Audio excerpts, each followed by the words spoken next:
Illinois' pandemic response, funding for schools and for violence prevention, potential tax relief. We'll get details tomorrow from Governor J.B. Pritzker on those and other issues when he presents his budget.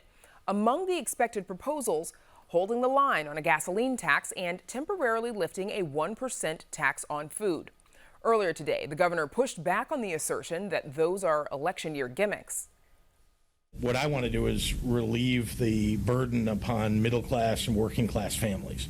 I've been trying to do that in every way that I can, both from a tax perspective as well as in providing real services to people that were cut off during the prior administration because of poor fiscal management. So we're making real progress finally.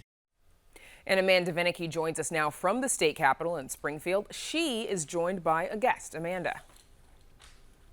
Yes, Brandis, I'm here with House Republican leader Jim Durkin, and actually he's one of the very few legislators that are going to be around for the governor's budget address tomorrow. Most legislators never even made it to Springfield. Those that did, well, the Senate had session today for all of about 10 minutes before hitting the road before those storms came. So briefly, Leader Durkin, and with all due respect, why did you stick around? And you're planning to go to the speech? This is my job. And this isn't the first time that Springfield has been hit with a snowstorm, so I invited myself. So I plan to be there tomorrow, very close to the governor, reading everything he has to say, but it's my responsibility to be present for a State of the State address. And I think it's extremely important. It's a constitutionally required function of the executive office, and it's my responsibility to be present. All right. Now, the governor's office has already released some details about what he plans to say, and the marquee items appear to be a message of what he's calling family tax relief plan, temporary reductions in taxes on groceries, on the gasoline tax, a property tax rebate. I've heard some say that these are giveaways in an election year. Do you believe they're gimmicks? Absolutely, with a capital G. This is a one-year election gimmick for the governor, which doesn't address any of the structural problems we have within state government. He's talking about a minor rebate to property tax owners, but it has nothing to deal with the property tax system.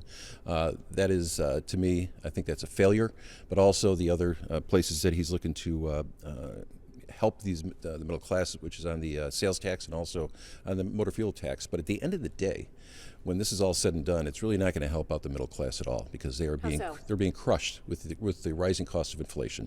And these gimmicks, as I said, and these whatever the governor wants to call them, are not going to be able to cut into what the average American is paying right now for goods and services based on the rising inflation. And so it sounds good on paper, but at the end of the day, it's really, to me, there's not much here. It's going to help anybody in the middle class in the state of Illinois to be able to buy groceries and to improve their quality of life. It does sound good. Is this something that you could see yourself supporting, voting for? Look, I will just say this. There is a credibility problem with the governor. It was just 2 years ago he said that if we don't pass his constitutional amendment on the fair tax, the state would fall in the abyss. His lieutenant governor said that we would have a 20% income tax increase if we didn't pass this. So now the governor's saying that everything's fine and everything's great. So there is a credibility issue that I have, and also a number of people in this building have, with the governor when he talks about state finances. So I'll listen tomorrow, but I'm going to be listening in a very guarded position, because there is a trust problem about what he says and what exactly it means. Is that to say that you don't believe Illinois can afford this? Let's say your colleagues, Republican colleagues on the other side of the Capitol and the Senate, have called for these should be permanent. Of course they should be permanent. We should always figure out ways to improve the quality of life of Illinoisans. Not to say that the governor has this is a one-year election campaign that starts tomorrow for the governor. And this is his re-election speech that he's giving. But again, there's nothing in here that deals with the structural problems that we have within the state of Illinois. I just mentioned property taxes. He's not going to do anything about the problems that we have fighting violence in the streets of Chicago and also everywhere else in the state of Illinois. He's ignored that. And that is the single biggest problem that we have in this state is public safety. The governor alluded that some money could be going to violence prevention programs. It's not going to do anything. It's not going to keep the street gangs from doing what they do.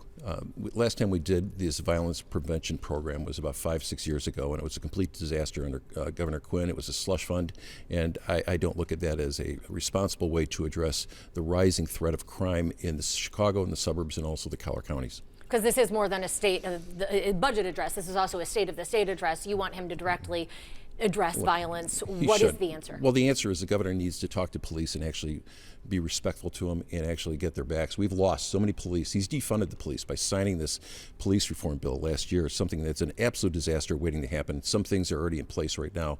But because of that legislation... How is that defunding? Because we're losing police by attrition. You're defunding police because we're losing men and women on the street. They have left their jobs and are going to other jurisdictions. And, you know, we have the state of Florida that's advertising in the state of Illinois to come work for us as a police officer. But I know a lot of police officers in Chicago who are ready to retire.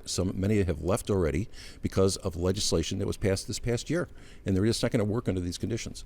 So you're looking for that to be rescinded. I believe that is all we have time for. So thank you Absolutely. very much to, once again, that was House Republican leader Jim Durkin, who will be in the audience, one of the few legislators. I'll be there too, by the way, when the governor lays out his vision for the state tomorrow at the old state capitol, instead of where he normally gives it right here in these chambers. With that, back to you, Brandis.